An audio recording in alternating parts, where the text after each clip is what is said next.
Régie Générale, ça démarre pas, c'est pas seulement pendant le festival, ça démarre à peu près fin septembre.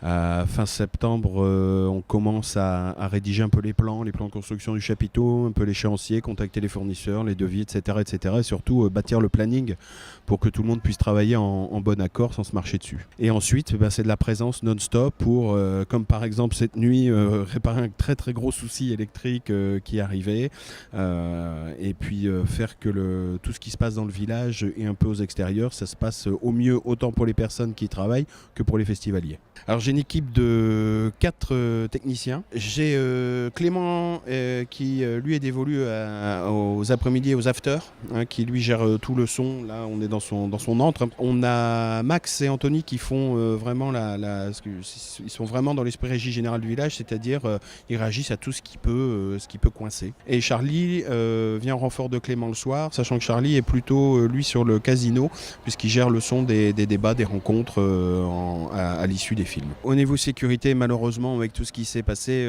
la raison était... Il y a un chiffre qui parle, c'est le budget alloué au festival pour la sécurité a été multiplié par 3,5. C'est-à-dire agents de sécurité au cinéma, au casino, ici même à l'entrée, avec la traditionnelle ouverture de blouson, le passage au détecteur, qui est assez bien accueilli parce que les festivaliers se rendent compte que c'est pas pour embêter le monde qu'on fait ça, mais c'est surtout pour assurer leur sécurité et que le festival soit vraiment un événement culturel et joyeux.